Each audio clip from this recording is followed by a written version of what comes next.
بسم الله الرحمن الرحيم ألف لام ميم صاد Vocês conseguem identificar este som? كتاب أنزل إليك فلا يكن في Imagine uma صدرك حرج cidade منه que لتنذر para به suas وذكرى atividades للمؤمنين 5 vezes ao dia أنزل إليكم من para escutar esse ربكم som ولا تتبعوا por من todos os دونه cantos. أولياء قليلا ما تذكرون Que som é esse? من قرية أهلكناها Uma poesia? فجاءها بأسنا Uma بياتا canção? أو هم Uma reza? قائلون فما كان دعواهم إذ Talvez tudo isso. جاءهم بأسنا إلا أن Este é o Al-Corão, كنا ظالمين que quer dizer exatamente isso: recitação. Recitação da Palavra de Deus. Hoje nós vamos conversar um pouco sobre o surgimento do Islã e sua expansão. O que a historiografia eurocentrada chama de Idade Média, os muçulmanos chamaram de a Era Dourada.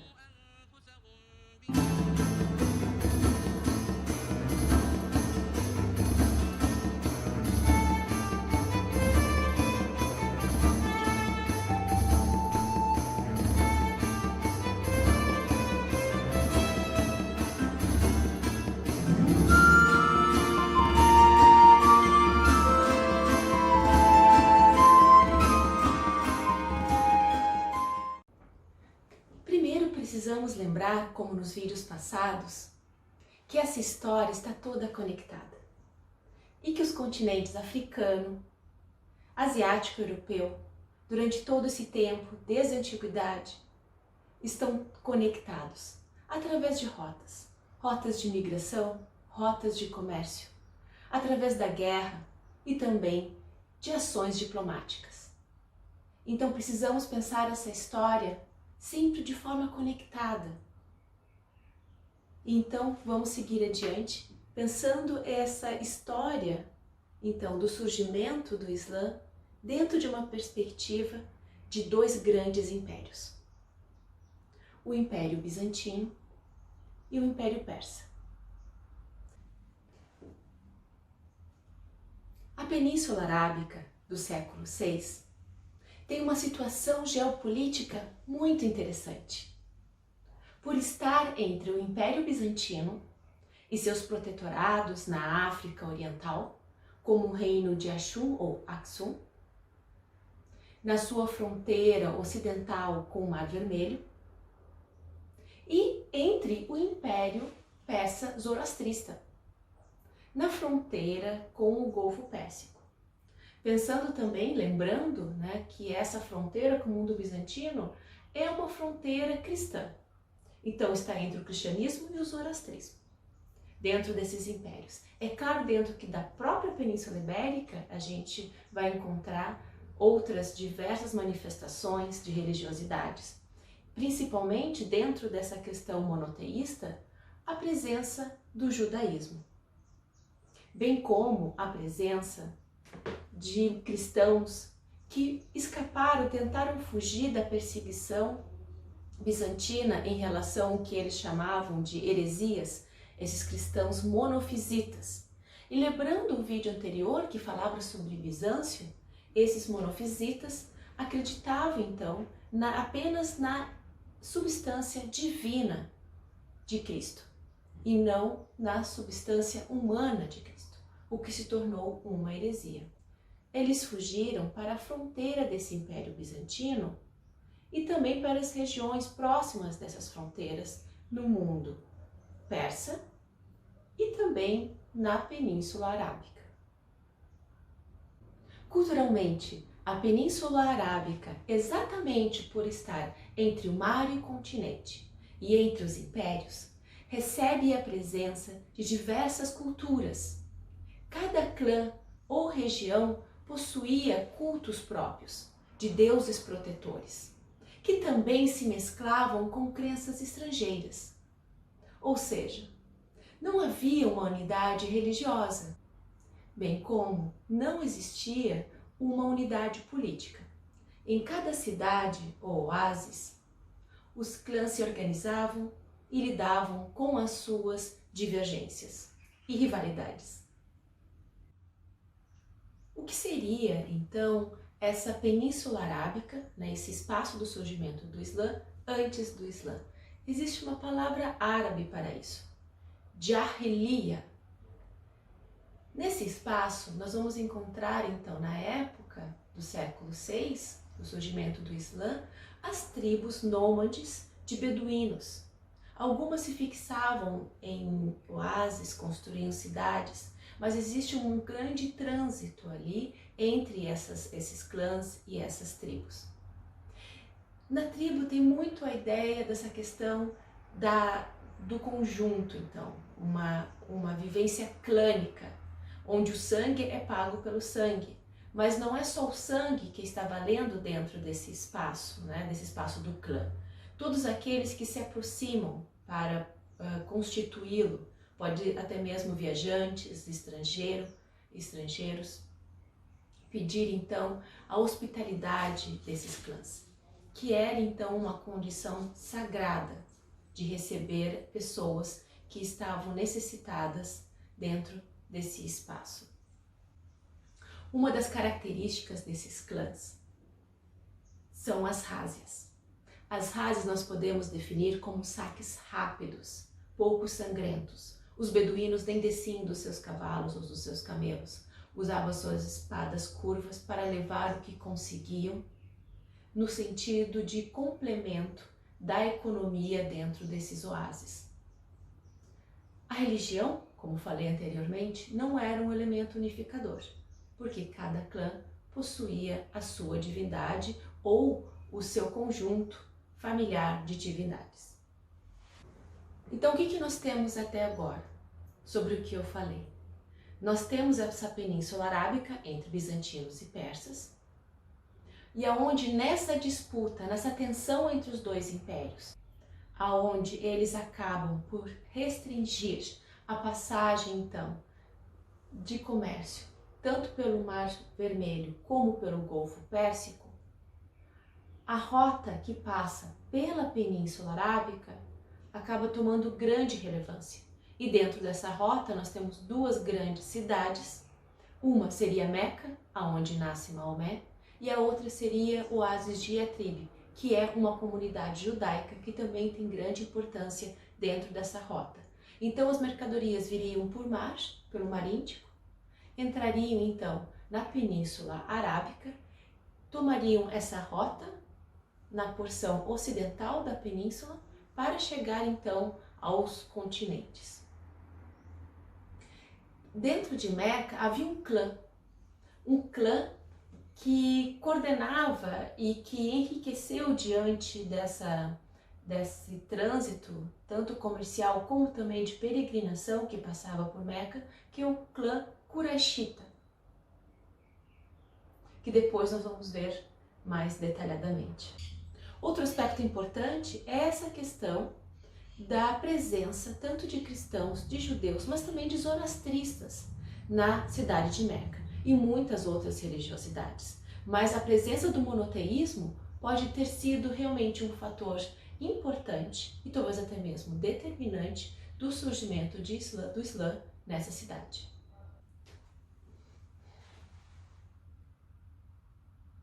A questão então dos santuários, isso é muito importante da gente pensar.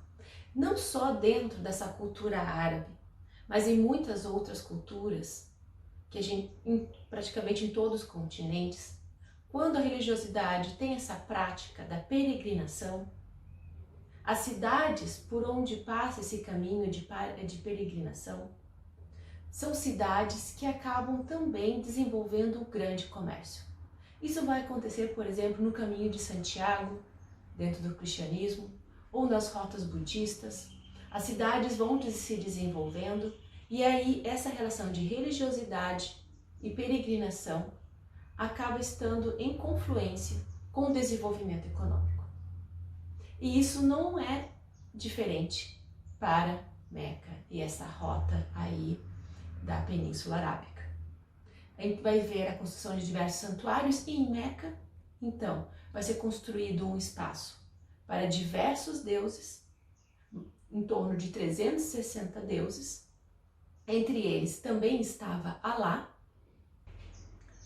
A Kaaba, apesar de vocês estarem vendo nessa figura um espaço negro e gigantesco, é apenas o espaço de proteção da Kaaba. Kaaba é uma pedra negra de mais ou menos 50 centímetros, um meteorito, uma pedra vinda do céu. Em diversas culturas, essas pedras acabam tendo um caráter religioso. Diz a tradição que Deus teria colocado, o Deus de Abraão, teria colocado essa pedra ali, na cidade, para que Abraão e Ismael pudessem ali fundar um espaço para a adoração desse Deus. Essa é uma tradição desenvolvida principalmente com o surgimento do Islã. Antes, a pedra já estava ali e ali também estava dentro dos cultos de diversos deuses presentes. O que é importante ressaltar aqui é a questão do monoteísmo. O Islã, o cristianismo e o judaísmo são 3 religiões monoteístas que têm como seu patriarca Abraão, consideradas então religiões abraâmicas. Então podemos dizer que são 3 religiões irmãs, monoteístas, e que têm na origem de suas tradições o patriarca Abraão. Maomé nasce numa família importante dentro da cidade de Meca e é filho de um comerciante. Dentro da sua relação com diversas culturas que estão passando pela cidade, ele acaba fazendo diversos retiros para o deserto, nas montanhas. E em 610, recebe a primeira revelação, segundo a tradição, no Monte Hira, através do anjo Gabriel. A proximidade do cristianismo com o Islã, ou do Islã com o cristianismo, podemos perceber nesses anos iniciais do Islã, onde as prostrações e as rezas são todas em direção a Jerusalém. Al-Corão, a recitação da palavra de Deus, é o livro sagrado do Islã. Conta a tradição que não foi o próprio Maomé que escreveu o livro. Ele recebia as mensagens de Deus e as transmitia em forma de poesia na praça pública. É interessante pensar nessa questão da poesia e da recitação, que lembra toda uma tradição oral desses árabes, beduínos e dessa relação com a poesia.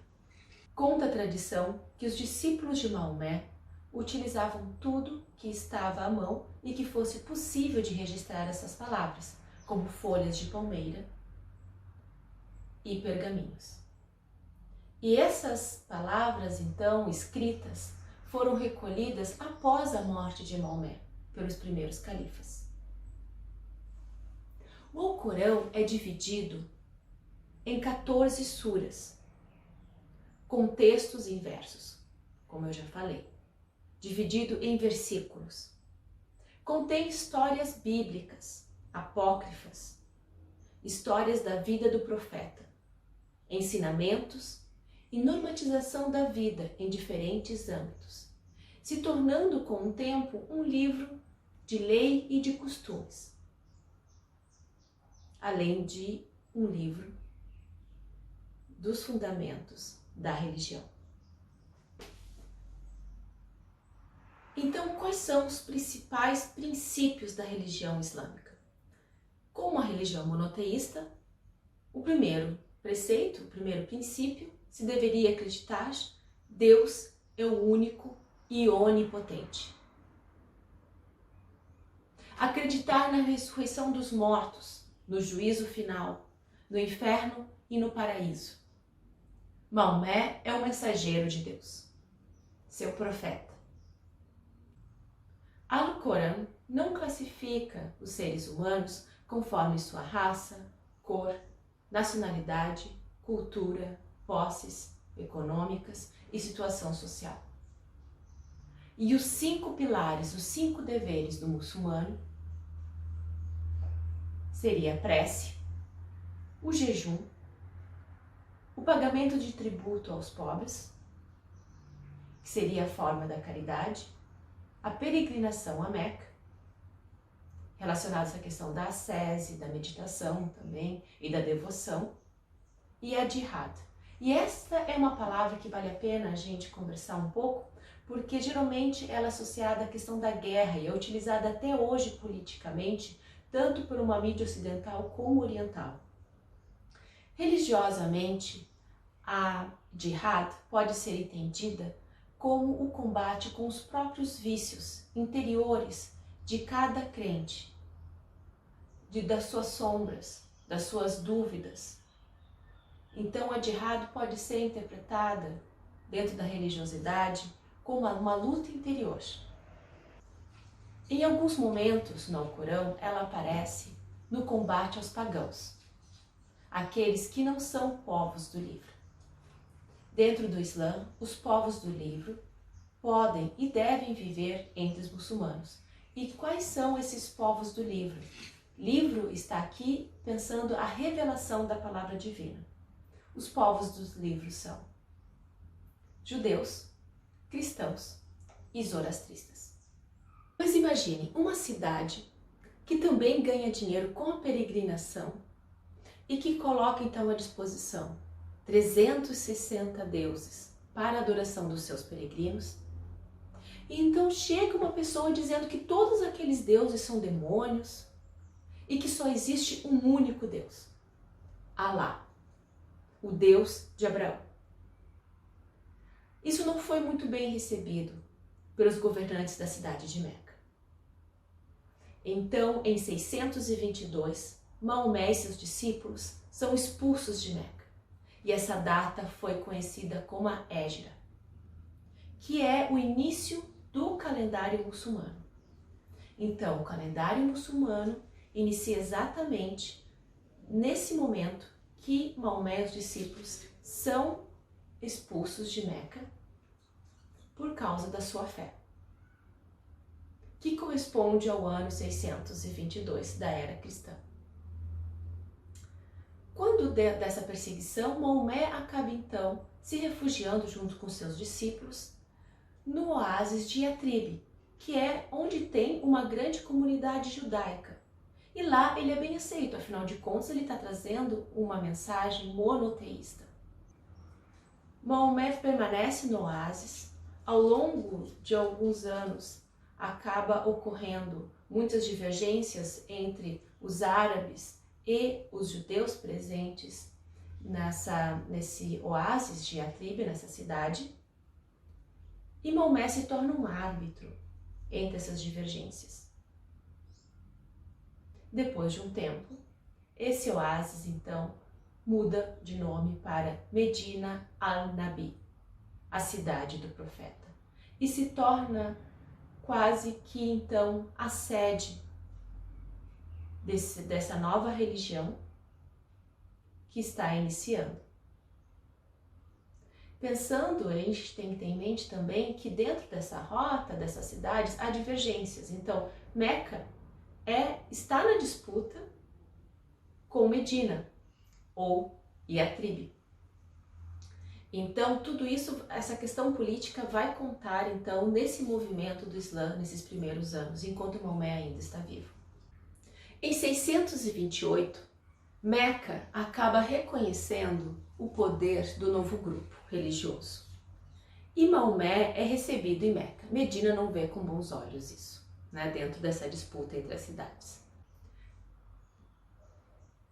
É feita uma paz para durar 10 anos entre o grupo de Maomé e Medina, e assim poderiam transitar dentro da cidade. Os muçulmanos entram em Meca e Maomé é reconhecido como profeta em 630. E ele acaba se aliando aos políticos de Meca. Inclusive depois da morte de Maomé, os primeiros califas serão da família que está governando Meca e que também tem disputas com a própria família de Maomé e a cidade de Medina. Maomé morre em 632, sem deixar um sucessor. E a maneira árabe da eleição entre os anciões, entre o conselho, então é colocada. É eleito então o primeiro califa, Abu Bakr,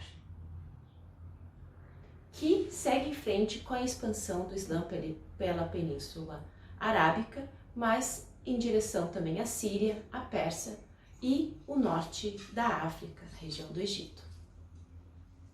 Depois de Abu Bakr, Omar e depois Oman. Esses três primeiros califas são da cidade de Meca e dessa família que governava Meca e que tinha disputas tanto com a família de Maomé como a tribo, como eu já falei. O quarto califa é Ali. Ali é genro e também primo de Maomé, casado com a filha de Maomé, Fátima. Ali, então, é eleito dentro do conselho depois do assassinato de Oman. Mas essa eleição não foi bem recebida pela família de Oman. E aí as disputas familiares entram em jogo. Muavia enfrenta Ali, acusando que ele estava de alguma forma envolvido ou tentando proteger os assassinos de Oman, porque afinal de contas ele teria benefícios com isso.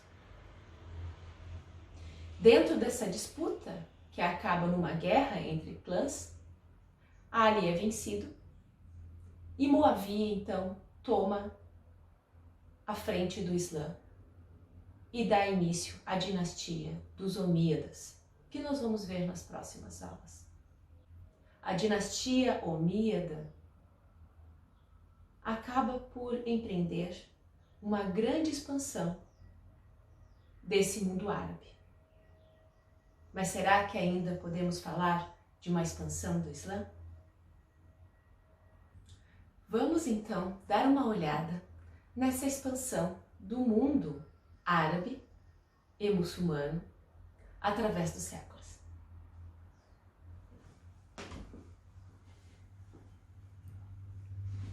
Podemos perceber ali que Medina e Meca estão próximas e estão nessa rota da Península Arábica na região ocidental, na fronteira com o Mar Vermelho. Bem, dessa rota, essa parte mais em marrom, um pouco mais escuro, está ali desde o início do Islã e a morte de Maomé. Essa seria a expansão ainda quando Maomé estava vivo. A parte um pouco mais clara, mas ainda escura perante as outras, um marrom avermelhado, mostra a expansão até 644, mais ou menos ali até o governo de Osman. Então podemos ver que há uma expansão em direção à Síria e à região da Mesopotâmia, assim como também em direção ao norte da África e Egito. Até 61, a gente vê que a preocupação é principalmente 661 da era cristã, até 661 da era cristã, podemos ver a expansão então em direção ao Império Persa. Em poucos anos, o Império Persa, que estava já fragilizado, tanto por crise interna, como também pela disputa nas fronteiras com a chegada dos turcos, acaba configurando um espaço de expansão rápido para o Islã. Já sob o período da dinastia Omíada, nós podemos ver a expansão pelo norte da África e chegando na Península Ibérica, até o sul da França. Essa é principalmente a expansão, então, no período medieval, que vai do norte da Índia até a fronteira com a China, o Mar Cáspico, o Mar Negro, o Império Bizantino. Mais adiante, então, lá pelo século XII e XIII, vamos ver a expansão em direção a uma África subsaariana e África Oriental, bem como norte da Índia. E também, a partir do século XV, com os turcos otomanos, toda a região que sobrou do Império Bizantino, inclusive a Grécia e os Balcãs.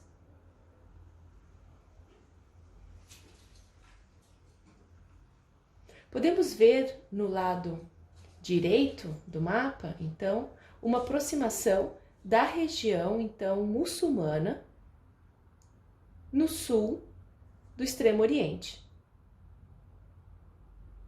no sul da Ásia. Vocês devem estar se perguntando como se deu tão rápido essa expansão. Nos primeiros anos do Islã, nós podemos levantar alguns fatores que poderiam, então, facilitar essa empreitada da expansão árabe. Por exemplo, as rázias. Nesse primeiro momento ali da expansão pela Península Arábica e Síria e Mesopotâmia, esses clãs árabes, então, têm essa prática de uma guerra rápida através das rázias. Então, não dava tempo desses grandes impérios, como persas e bizantinos, organizarem os seus exércitos. E as cidades não estavam suficientemente protegidas e preparadas para esses ataques. A mobilidade desses beduínos, que estão acostumados com a diversidade do deserto, com o nomadismo e com esses saques, as rázias. Então, toda essa mobilidade, a agilidade deles era uma vantagem perante um exército pesado e que demorava para se organizar. A unificação religiosa desses clãs pode ser visto também como um principal fator. Sem essa unificação religiosa, é difícil imaginar essa expansão árabe tão rápida. Os espólios de guerras que eram divididos entre os clãs. Isso amenizava as diversidades e impulsionava a novas conquistas. É um momento que, por causa das divergências entre o Império Bizantino e Persa, esses dois impérios estão muito fragilizados. Estão sofrendo a cada momento também com o ataque de tribos nômades vindo do Oriente, turcos, hunos, nas suas fronteiras, além de suas fragilidades internas. Outro problema dentro do mundo bizantino é a indisposição que regiões como o norte do Egito e a Síria tinha em relação a Bizâncio e a Ásia Menor, que é o seu principal espaço.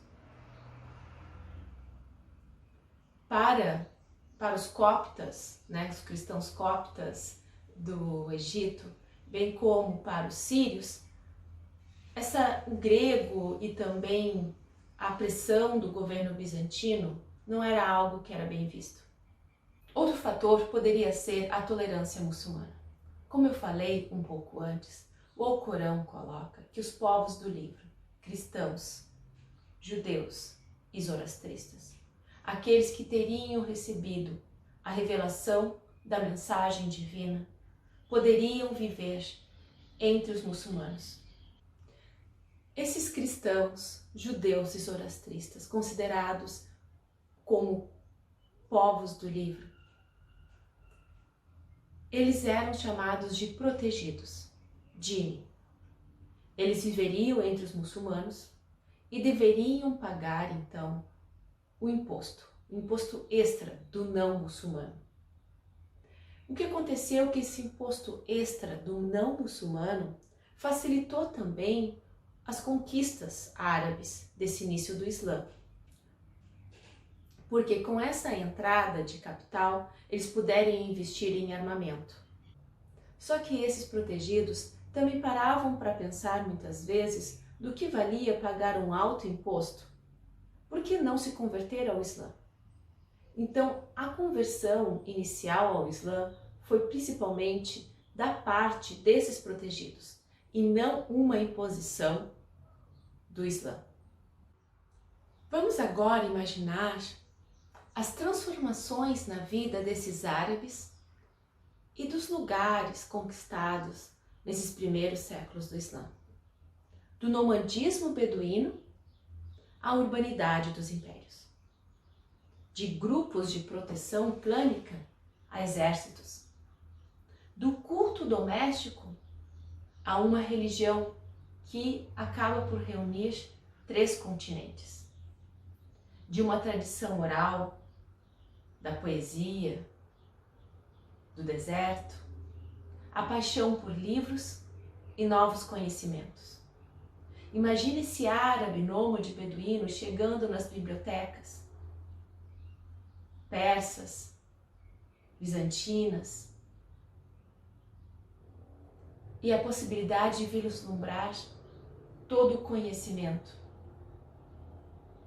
muito mais do que ele poderia imaginar.